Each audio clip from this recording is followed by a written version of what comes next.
ஒவ்வொரு பயணத்திற்கும் ஒரு காரணம் இருக்கும். சில பயணங்கள் புதிய இடங்களை அறிமுகப்படுத்தும், சில பயணங்கள் புதிய மனிதர்களை சந்திக்க வைக்கும். ஆனால் சில பயணங்கள் மட்டும் நம்மை நாமே அறிந்து கொள்ளச் செய்யும். அப்படிப்பட்ட ஒரு பயணம்தான் இது. சேவையில் சின்னஞ்சிறு கைகள். சேவையின் அர்த்தத்தை உணர்த்தப் போகும் ஒரு அழகான பயணம் தொடங்க போகிறது. அனைவருக்கும் வணக்கம். என் பேர் திலோத்தமா. நான் சிற்றலை வட்ட செயலாளராக வந்திருக்கேன். எங்கள் இயக்கத்தில் சிற்றலை வட்டம் தொடர்ந்து குழந்தைகளை தேர்வு செஞ்சு கோத்தகிரி பக்கத்தில் இருக்க செம்மனாரைன்ற ஊரில் சேவை செய்ய போகிறோம்.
வனப்பகுதிக்கு வந்திருக்கிறோம் இல்லையா? அதனால இங்கே நம்ம கடைபிடிக்க வேண்டிய சில அடிப்படை விதிகள் வந்தோடனே உங்களுக்கு தெரிஞ்சுக்கோ. நம்ம சொன்ன கதைகள்லாம் கேட்டால் நமக்கே ஒரு அச்சம் மனசுக்குள்ள உருவாகும்.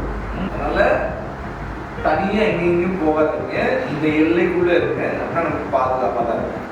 இந்த நிகழ்ச்சி ஃபன் பண்ணுற நிகழ்ச்சி, இது ஒரு சேவை நிகழ்ச்சி. போன்றக்கூடிய சில விஷயங்களை கொடுக்குறதுக்கு உங்களுக்கு உன்னுடைய நேரத்தை கொடுக்க முடியும், உன்னுடைய உழைப்பை கொடுக்க முடியும், உன்னுடைய திறன்களை கொடுக்க முடியும், உன்னுடைய திறமைகளை கொடுக்க முடியும், தவிர முக்கியமாக உங்களுடைய ஆளுமையை கொடுக்க முடியும், உங்களுடைய பர்சனாலிட்டி. அதனால இந்த 5 விஷயம் சொல்லியிருக்கேன், அதை மனசுல வச்சு.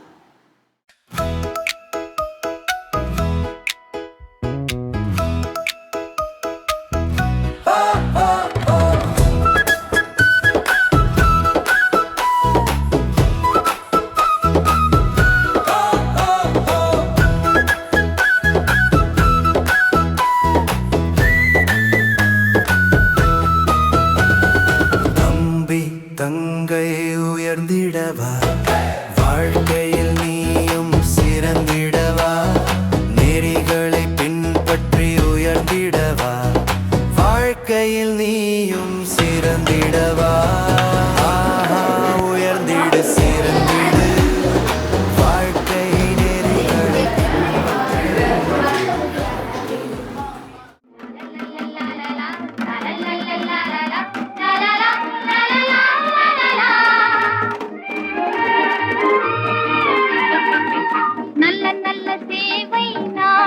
தேவை நாம் இதை இன்றே நாடுதல் நன்றே, இதை இன்றே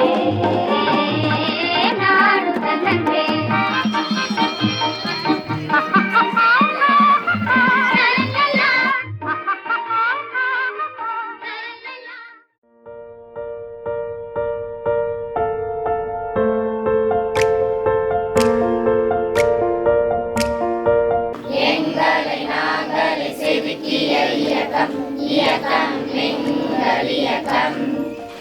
எல்லை எல்லாம் சேவை செய்ய வந்திருக்கோம்.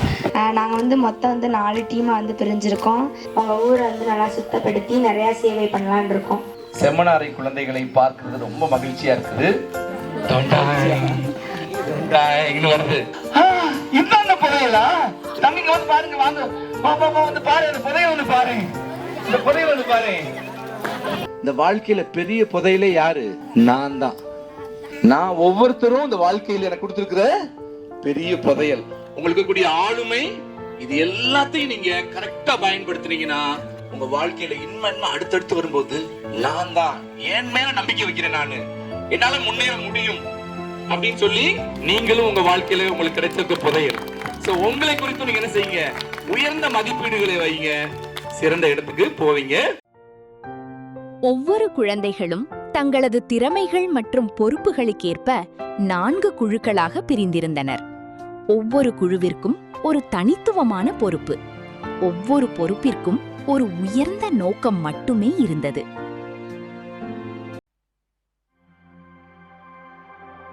மக்களை சந்தித்தல். இந்த குழுவின் பயணம் சேவை செய்வதை தாண்டி ஒரு சமூகத்தின் வாழ்க்கையை புரிந்து கொள்ளும் பயணமாக இருந்தது. செம்மனாரை கிராமத்தின் வீடு வீடாகச் சென்று அங்குள்ள மக்களை அன்போடு சந்தித்தனர்.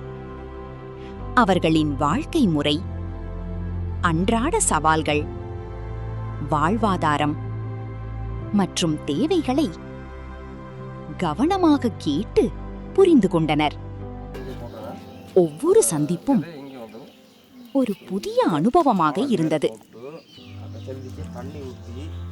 இப்போ நாங்கள் நிறைய குடும்பத்தை பார்க்க போயிருந்தோம்.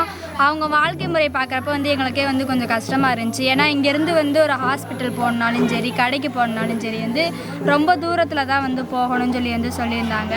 இங்கே யானை, சிறுத்தை, கரடி இது 3 நிறையா இருக்குது அப்படின்னு சொல்லியிருந்தாங்க. யானை இந்த மாதிரி. ஐயோ, நீ சாயங்காலம் ஆனே பார்க்குறியா? நைட்டு இங்கே படுத்துட்டு இருந்தோம். நானும் இந்த மாதிரி குட்டி பாப்பா எங்கள் பேத்தி படுத்துட்டு அப்படியே பேசிட்டு இருக்கப்போ அந்த டெய்லி இந்த ஞாயிற்றுக்கிழமையிலேருந்து டெய்லி யானை வருது. அந்த இந்த வீடு இருக்குதுல்ல, வீட்டு மேலே அப்படியே கை விட்டுட்டு இருந்துச்சு. காய்கறிலாம் போய் எங்கே வாங்குவீங்க? மேட்டுக்குள்ளே போகணும், கோத்தகிரி போகணும். கோத்தகிரிக்கா? மொத்த சந்தையில் வாங்கிடுவீங்களா இல்லை தினம் போகணுமா? தினம் போகிறதுக்கு இங்கே காசு கிடைக்குதாம்மா. ஒரு ஞாயிற்றுக்கிழமை போய் வாங்கிட்டு வந்தா ஒரு வாரம் அந்த ஞாயிற்றுக்கிழமை போய் வாங்கிட்டு வரணும். ஆனால் இப்போ முதல் காலத்துலேருந்து ஃபர்ஸ்ட்லேருந்து இந்த வீடு தான். இந்த இடம் பூரா ஃபாரஸ்ட் இது மட்டும் இல்லை, சொந்த வீடா. இந்த தண்ணி வசதி பசங்களுக்கு அந்த இதே இருக்கக்கூடாது. மது அது இருக்கவே கூடாது. அதை மட்டும் ஒழிச்சாலே போதும். இந்த சின்ன பசங்கள் எல்லாம் கெட்டு போகிறாங்க.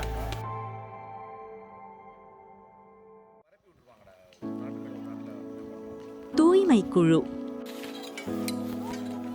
இந்த குழுவின் கைகளில் இருந்தது வெறும் துப்புரவு பணி மட்டுமல்ல, ஒரு சுத்தமான சூழலுக்கான பொறுப்புணர்வு. சுத்தம் என்பது ஒரு பழக்கம் மட்டுமல்ல, ஒரு சமூகத்தின் ஆரோக்கியத்திற்கான அடித்தளம். அந்த எண்ணத்துடன் இந்த குழு செம்மனாரை பள்ளி வளாகத்தை முழுமையாக தூய்மைப்படுத்தும் பணியில் ஈடுபட்டது. வளாகத்தின் ஒவ்வொரு மூலையையும் அக்கறையுடனும் பொறுப்புடனும் சுத்தம் செய்தனர். அவர்கள் அகற்றியது குப்பைகளை மட்டுமல்ல, கற்றலுக்கான சுத்தமான ஆரோக்கியமான சூழலையும் உருவாக்கினர்.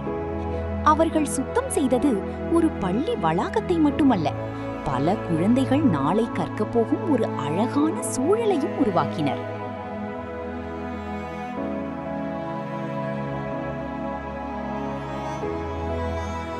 முகாமின் 2வது நாள் காலை புதிய உற்சாகத்துடனும் புதிய எதிர்பார்ப்புகளுடனும் தொடங்கியது. அன்றைய காலை அனைத்து குழந்தைகளும் ஒன்றாக அரசு பேருந்தில் ஏறி செம்மனாரை ஆற்றை நோக்கி பயணித்தனர். வளைந்து நெளியும் மலைப்பாதைகள், பசுமை போர்த்திய இயற்கை காட்சிகள் அந்த பயணத்தை இன்னும் இனிமையாக்கின. சிறிது நேரத்தில் அவர்கள் செம்மனாரை ஆற்றங்கரையை வந்தடைந்தனர்.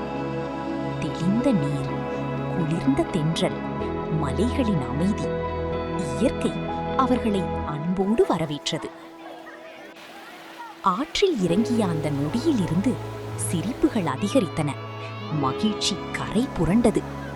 நீர்த்துளிகள் மட்டுமல்ல, அழகான நினைவுகளும் அங்கே சிதறின. அந்த சில மணித்துளிகள் உடலுக்கு புத்துணர்ச்சியையும் மனதிற்கு புதிய உற்சாகத்தையும் அளித்தன. இயற்கையின் அரவணைப்பில் கழிந்த அந்த இனிய தருணங்களுக்கு பிறகு குழந்தைகள் மீண்டும் தங்களின் சேவை பயணத்தை தொடர தயாரானார்கள்.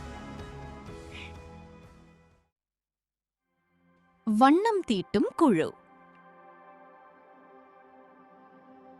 இந்த குழுவின் கைகளில் இருந்தது வண்ண தூரிகைகள் மட்டுமல்ல, பல குழந்தைகளின் எதிர்காலத்தை அழகுபடுத்தும் ஒரு கனவும்.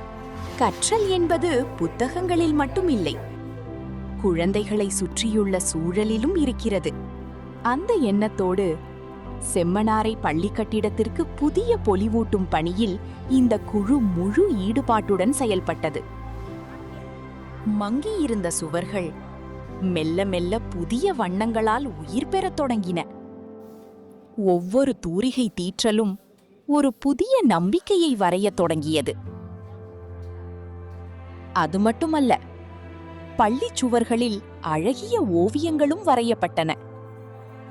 குழந்தைகளின் கற்பனையை தூண்டும் வண்ணங்களும் அந்த சுவர்களுக்கு ஒரு புதிய உயிரை அளித்தன. அவர்கள் தீட்டியது வண்ணங்களை மட்டுமல்ல, ஒவ்வொரு குழந்தையும் மகிழ்ச்சியுடன் கற்றுக்கொள்ளும் ஒரு அழகான சூழலையும். அவர்கள் வரைந்தது ஓவியங்களை மட்டுமல்ல, அந்த பள்ளியில் நாள்தோறும் மலரப்போகும் 1000 கனவுகளுக்கான பின்னணியையும். செம்மனாரை பள்ளி புதிய நிறங்களை மட்டும் பெறவில்லை, அதை பார்க்கும் ஒவ்வொரு குழந்தையின் மனதிலும் கற்றலின் மீதான புதிய உற்சாகத்தையும் விதைக்கும். சில நேரங்களில் ஒரு தூரிகையின் சிறிய தீற்றல் கூட ஒரு குழந்தையின் எதிர்காலத்தில் பெரிய வண்ணங்களை சேர்க்கும். அந்த 2 நாட்களில் இந்த குழு ஒரு பள்ளிக்கு வண்ணம் பூசவில்லை, பல குழந்தைகளின் கனவுகளுக்கு வண்ணம் தீட்டியது. குழந்தைகளுடன் இயங்குதல். இக்குழுவின் நோக்கம் பழங்குடியினர் குழந்தைகளுக்கு செயல்பாடுகளை நடத்துவது மட்டுமல்ல, அவர்களின் மனதில் மகிழ்ச்சியையும் தன்னம்பிக்கையையும் புதிய நம்பிக்கையையும் விதைப்பது. செம்மனாரையின் குழந்தைகளுடன் இணைந்து பாடல்கள் பாடப்பட்டன, உற்சாகம் பொங்கும் நடனங்கள் ஆடப்பட்டன, சிந்திக்க தூண்டும் கதைகள் பகிரப்பட்டன. இதுக்கு யாருமே தண்ணி ஊத்தல போல, நம்மள அந்த வியாபாரி நல்லா ஏமாத்திட்டாரு. சின்னம்பிள்ளைய வந்து குரங்கு வளர்த்ததுக்கும் அந்த வியாபாரி வளர்த்ததுக்கும் என்ன வித்தியாசம்? குரங்கு நல்லா வளர்த்துச்சு, வியாபாரி வளர்த்தவே மாட்டேன். விளையாட்டுகள் மூலம் ஒற்றுமையின் மதிப்பு உணர்த்தப்பட்டது.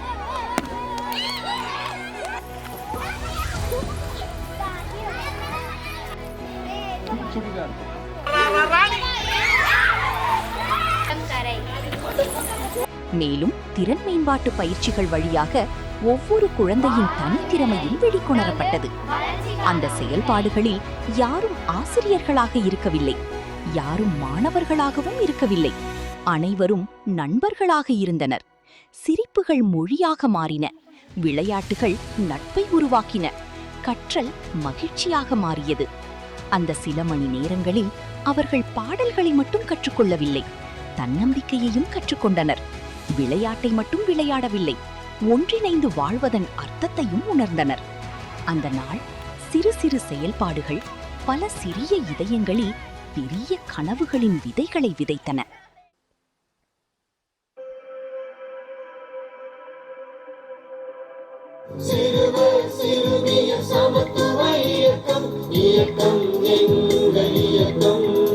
எனக்கு வந்து இந்த 2 நாளுமே வந்து ரொம்ப வந்து பிடிச்சிருந்துச்சு.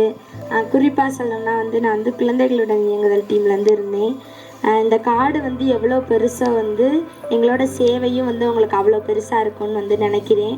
இந்த சமூகத்தில் நம்ம வந்து என்ன செய்கிறோம், சமூகத்தில் புறம்பாக்கத்துக்கு உள்ளானவங்களாக இருக்கிறோம். ஆனால் நமக்கு விட தேவையுள்ளவங்க இன்னும் நிறையா இருக்கிறாங்க அப்படின்ற விஷயத்த இந்த குழந்தைகள் சொல்லி புரிய வச்சதுனால அவங்கள்ட்ட வந்து பணமெல்லாம் கிடையாது. சரி, அந்த குழந்தைங்க வந்திருக்காங்க இல்லையா, மதுரையிலேருந்து வந்திருக்காங்க இல்லையா, அவங்கள்ட்ட பணமெல்லாம் கிடையாது. அந்த உதவியை சக்தி விடியல் நிறுவனம் பண்ணுறோம். இங்கே இருக்கிற ஏற்பாடுகள் எல்லாமே ஐலாண்ட் ட்ரஸ்ட் நிறுவனம் என்ன செஞ்சுருக்காங்க, ஏற்பாடு பண்ணி கொடுத்துருக்காங்க.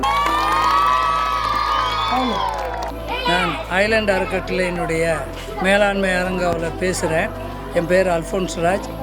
இங்கே நாங்கள் நீலகிரி மாவட்டத்தில் 26 பழங்குடியின மக்கள் மத்தியில் வேலை செய்கிறோம்.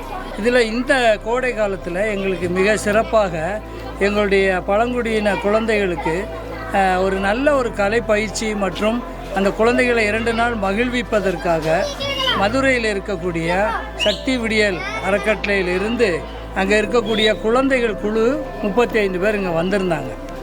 ஒரு 2 கிராமங்களை தத்தெடுத்து தாளமுக்கை செம்மனாரை என்ற 2 கிராமங்களைச் சேர்ந்த 44 குழந்தைகளுக்கு சிறப்பான ஒரு ஆற்றல் மேம்பாட்டு பயிற்சி கொடுத்தாங்க. அதே மட்டும் இல்லாமல் இங்கே இருக்கக்கூடிய பழங்குடியினர் உண்டு உறைவிட பள்ளி மிக மோசமான நிலைமையில் இருந்தது. அந்த பள்ளியில் இருக்கக்கூடிய சுவர்களை எல்லாம் வர்ணம் அடித்து அதில் நல்ல ஓவியங்களை வரைந்து எங்கெல்லாம் பழுதடைந்திருக்கிறதோ அந்த பழுதுகளை எல்லாம் நீக்கி சிறப்பாக அந்த குழந்தைங்க இந்த பள்ளிக்கூடத்தை ஒரு புதுமையான புதிய ஒரு பள்ளிக்கூடமாக மாற்றியிருக்கிறாங்க. அதுக்காக ரொம்ப பாராட்டுறோம். இங்கே இருக்கக்கூடிய எல்லா குழந்தைகளுக்கும் அவங்க gift கொடுத்து நல்ல அன்பளிப்புகள் பரிசுகளை வழங்கி அவங்க மனதை மகிழ்ச்சிப்படுத்தியிருக்கிறாங்க. இந்த 2 நாளும் இந்த குழந்தைகளுக்கு தங்களுடைய வாழ்நாளிலே மறக்க முடியாத அளவிற்கு ஒரு நல்ல அனுபவத்தை ஏற்படுத்தி கொடுக்க விடியல் நிறுவனத்தினுடைய இயக்குனர் டாக்டர் ஜிம் ஜேசுதாஸ் அவர்களுக்கும் அதனுடைய திட்ட இயக்குனர் திரு ஆரோக்கியம் அவர்களுக்கும் அவர்களோடு பணியாற்றிய மற்ற எல்லா தன்னார்வ தொண்டர்கள் பணியாளர்கள் எல்லாருக்கும் நான் நன்றி தெரிவிச்சுக்கிறேன். இந்த குழந்தைகள் தங்களுடைய வீட்டிற்கு எடுத்து செல்லக்கூடிய இந்த அன்பளிப்பு என்றைக்குமே அவங்களுக்கு இந்த விடியல் குழந்தைகளுடைய பங்களிப்பை பற்றி அவங்களுக்கு சொல்லிக்கிட்டே இருக்கும்னு நான் மனசார நம்புகிறேன். இந்த மீண்டும் ஒரு முறை என்னுடைய ஐலண்ட் அறக்கட்டளையின் சார்பாக இந்த நிறுவனத்துக்கும் இதில் பங்கேற்ற குழந்தைகளுக்கும் நன்றியையும் பாராட்டையும் தெரிவித்துக் கொள்கிறேன். உங்களுக்கு நிறைய பயிற்சி கொடுத்தாங்க, நிறைய விளையாட்டு சொல்லி கொடுத்தாங்க. அதோடு பாருங்கள் நம்ம ஸ்கூலில் எவ்வளோ அழகாக பெயிண்ட் பண்ணியிருக்காங்க. நீங்கள் அவங்க போன பிறகு உள்ளே போய் பாருங்கள். அதனால் அவங்க எல்லாத்துக்கும் நம்ம பாராட்டுக்களை சொல்லலாமா? கைதட்டி அவங்களுக்கு பாராட்டு சொல்லுவோமா? ரொம்ப ரொம்ப நன்றி உங்களுக்கு. எங்கள் குழந்தைகள் 2 நாளாக மகிழ்ச்சியாக வச்சுருந்தீங்க. எனக்கு வந்து இந்த சேவை கேம்ப் வந்து கற்றுக் கொடுத்த அனுபவம் என்னன்னா, நம்மக்கிட்ட இருந்து கொடுக்க முடியறது வந்து சேவை ஒன்று தான். அதை வந்து எல்லாருக்குமே கொடுக்கணும். நம்மளோட உழைப்பு வந்து எல்லாத்துக்குமே வந்து கொடுக்கும்போது தயங்கக்கூடாது. இதை வந்து நான் அந்த சேவை கேம்ப் மூலமாக தெரிஞ்சுக்கிறேன். சேவை முகாமுக்கு வரும்போது சேவைன்னு சொன்னாங்க. ஆனால் நாங்கள் இந்த அளவுக்கு இந்த இடத்த இவ்வளோ க்ளீன் பண்ணி பெயிண்ட் அடித்து இந்த அளவுக்கு பண்ணணும்னு எங்களாலே நம்ப முடியல. வணக்கம், என் பேர் சரண்யா. அக்கா அண்ணா அவங்களெல்லாம் வந்தாங்க. வந்து எங்களுக்கு ட்ரெஸ்ஸு, டான்ஸு, கிராஃப்ட்டு எல்லாமே சொல்லி கொடுத்தாங்க. ரொம்ப சந்தோஷமாக இருக்குது. நன்றி, தேங்க்யூ. நீலகிரி மாவட்டத்தில் இருக்கக்கூடிய இந்த பகுதிக்கு நாங்கள் வந்ததே இல்லை. இப்படி ஒரு வாய்ப்பு எங்களுக்கு கிடைச்சது வந்து ரொம்ப ரொம்ப மகிழ்ச்சிக்குரிய விஷயம். ஏன்னா எங்கள் விடியல் குழந்தை உரிமை இயக்க குழந்தைங்க சின்ன வயசுலேருந்து நெறிகளை கற்றுக்கிட்டு வளர்றாங்க.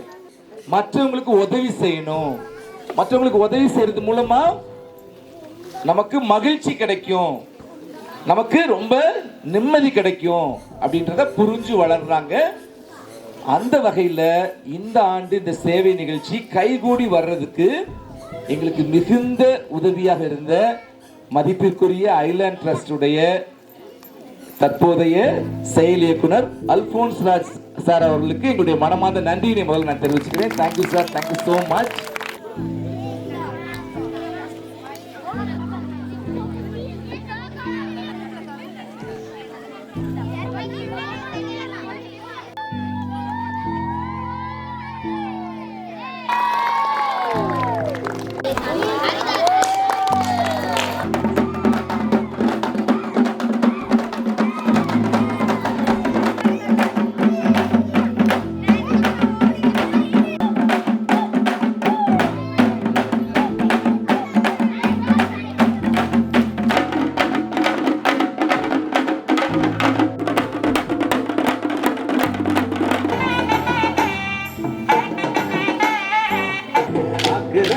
இலவசம், சமைக்கிறதும் இலவசம், ஓட்டா இத்தனையும் இலவசமா கொடுக்க காசு இருக்குங்க. கல்வி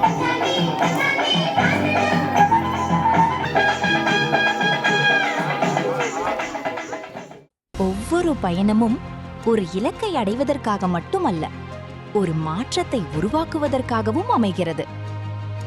செம்மனாரையில் கழிந்த இந்த 2 நாட்கள் எங்களுக்கு சேவையை மட்டும் கற்றுத்தரவில்லை, மனிதநேயத்தின் உண்மையான அர்த்தத்தையும் உணர்த்தின.